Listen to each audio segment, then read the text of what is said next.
So one of the luminaries, which is one of the lights, the sun and the moon always go together. I never look at the chart and to investigate just the moon or just the sun. I always look at them as a pair, almost like they're husband and wife. The conscious and the unconscious in us. The the receptive part and the projective part, and they have a bit of a we can associate them a little bit as a couple with Mars and Venus, but to me, the main part of the personality is really Sun and Moon pair. And as much as this is disregarded, our lunar birthday, which is the phase of the moon in which we were born, is another part of astrology that I, look at a lot and I consider very much. You probably know the Lunation Cycle book by Roger, and there is also the Moon book by Stephen Forrest, in which he covers all the phases of the moon. It's really interesting because those 8 phases of what's the relationship between the sun and the moon is so important about the character and who we are and how we are. Our moons are basically reflecting the sun sign. They are helping the sun sign express itself the way it is. And the way they modify the sun sign is makes such a big difference. You can be, let's take as an example, for example, we have Paula and Dionysus, you both have the same moons, but because you don't have the same suns, you actually have opposite suns in your case. Your 2 moons in Pisces will be, I think, very different. They would express themselves not just because of the aspects they make in the charts that are so different from each other, but also this particular moon is to me, a supporter of the sun, first and foremost, and then a supporter of all the other things going on in the chart. Because the moon is our lens, the lens of the camera. I really like this example of how the sun is the camera itself, or the car itself. We can compare it with all sorts of machines that run on something, and what they run on is the sun. But then the moon is the lens of the camera, and it focuses in a different way. It is faster or quicker, and it is what reflects the energy of the sun and distributes it throughout the chart. So the combination of the sun with the moon is the most important thing to me. And if we just look at moons, we can get very lost and we can generalize in a way that may mislead us a bit if we try to work with the charts. But even the moon on its own tells us so much about the basic sensitivity, emotions, and the way we reflect everything that goes around in our life, just automatically, without thinking, without contemplating. It's very unconscious energy. And it's the most vulnerable part of us, isn't it? Because if there is something in the chart that is extremely difficult to control, if not impossible, through reasoning, through knowledge, through whatever, this is the moon to me. And I don't know how to work with my moon. I mean, this is something that I'm constantly contemplating on, because the moon is the thing that can let us down. It can connect us to the deepest unconscious, and our own energies, what we need to feed ourselves, to nurture ourselves, both psychologically and literally, because that also governs the body and all the systems of the body. But it's something that even if I take care of it, it surprises me. I think the best we can do is to study the sign of the moon, the house of the moon, and try to deliberately, in the moments when everything is quiet and peaceful and nothing is really attacking us or somehow being a challenge or a surprise from the outside, we can do certain things to give the food of the moon the way it wants it. So you know how every moon sign needs a different thing to feel good, to feel energized, to feel healthy, and calm on an emotional level. But some of the moons are more resistant to some sort of stimuli from outside and attack. Others are more open and able to process it quickly and positively.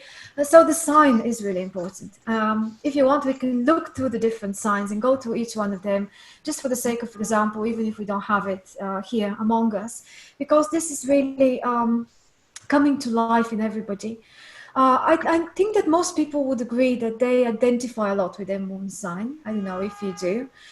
Maybe women a little bit more than men, as even though now things are changing dramatically and many men are discovering their moon signs, they're being able to, equally to us, embrace the nurturing qualities, the mother image in general, not just directly being a mother to something or someone, but this nurturing function in all of us. But still, I think maybe percentage-wise, men probably still project more their moons to either the woman they're with or their mothers or other women in general out there. And it's just not that easy to work with this energy. It's predominantly concentrating on the sun. But we women, I think most of the time just live out our moons even without thinking. So what else comes to your mind about the moon? I remember listening to one of your talks before, something about the moon and about it coming out more in childhood. Mm-hmm. Is that because like the moon is more of an instinctual sort of reaction to the world when you're younger in comparison to the sun, or? Yes, exactly. The moon is there in the beginning and from the beginning. This Mm. is the reason why it's so primal, because we connected with our early environment of caretaking, who took care of us and what was the situation around us when we were very little and very vulnerable. Mm. Probably human beings are one of the very few species that are so vulnerable in the beginning, completely helpless. And the function of the moon is this complete merging with the mother. You know how in the first 6 months of life, the baby doesn't know that it's a separate organism from the mother.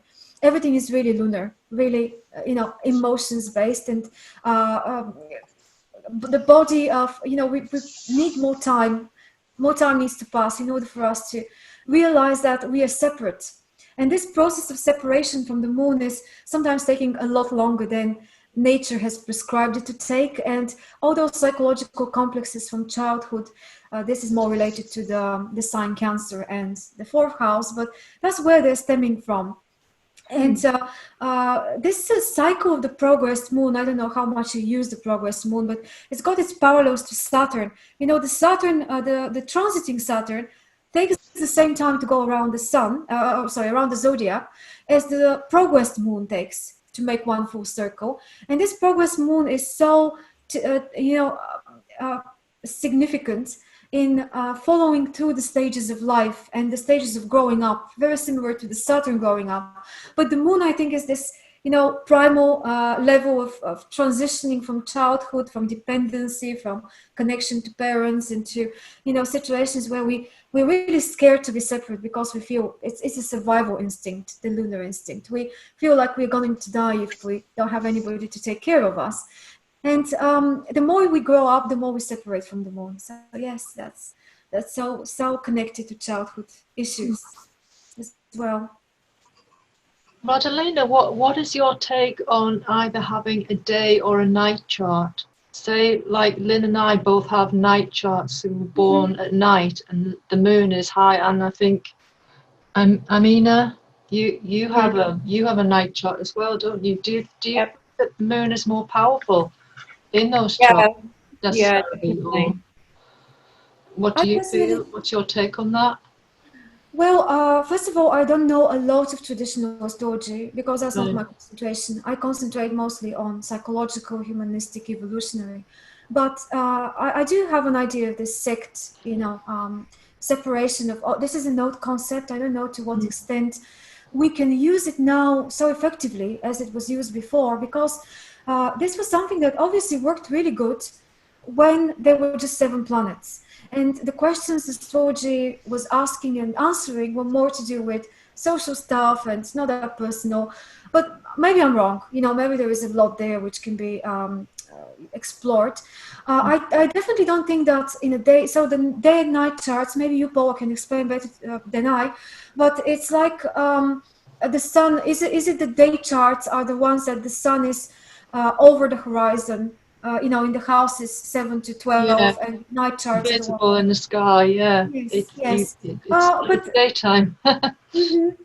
The whole concept about the moon is a night concept. It's this, this contrast. The sun is the daylight, while the moon is the moonlight. It's a specific kind of soft light, which all the symbology around it is so related to what happens in the subconscious, in dreams, the feelings of night, the feelings of vulnerability, and so on. But I think to answer when is the moon powerful in a chart and when is it not that powerful, is more to do with is it the moon angular, for example, and in any of the angles, I think, not just the MC or the ascendant. And is it making a lot of aspects? For example, if there is a strong aspect between the sun and the moon, I think that's extremely significant. It's probably overpowering as intensity everything else. But there are so many different ways to diagnose something as being a big player in the chart, I think. Yeah. So what you're saying is you don't give it any more emphasis than any other kind of aspect or position. Not this particular thing. I think that, it's probably a different moon in the day chart and in the night chart. It's kind of a different quality moon.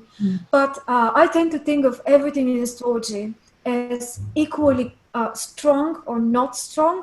What I think is the crux of the matter is whether we manage to somehow translate the symbol, say a planet in a house and in a sign, and figure out a way to really specifically apply that energy in this area of life and to the qualities of that sign. And if we manage to do that, it becomes really powerful. But even if you have say an angular moon and it's very aspected, it's constantly activated, it could be the weakest point in the chart just because we're not using it properly or we're misusing it. I even noticed that if something is very aspected, it is something like it cannot escape from expressing. And different things are attacking it from different places in the chart. But if we don't know how to work with it, it can become so compulsive and to lead us into expressions that we're not happy with, or are quite destructive, just because it's overwhelming. All these aspects can be overwhelming. So I guess this is like a value judgment question, isn't it? I mean, there is no right or wrong here. Everybody can just the way you work, particularly. Yeah. I guess I'm disregarding traditional astrology a little bit because not that I think it's less important. Some people, it's quite in fashion now, I believe, especially among people that are more scientific. I can notice, this is my personal impression, that they want to put astrology into a more scientific background, which, okay, maybe that's helpful, but my personal view is more psychological. And I think that if something is very scientific, it's not necessarily more helpful to the person that, let's say, comes to you for consultation or for your ability to, make the connection between the symbols in the charts and what may really be relevant for their case and for their questions and struggles and so on. So I even feel like we can get a lot bogged down into all those techniques and all those, I'm very informational. I'm very, academic myself, as you may have noticed. I like to read and explore and techniques and so on. But when I work on a chart, I try to limit myself and say, okay, I need to pick up a few things here, because if I don't, it becomes a chaos. And the more it's a chaos, kind of even the more I know about it, the less I can focus and understand what's going on and be able to translate for the person. Yeah, and actually extract from that something, extract some meaning.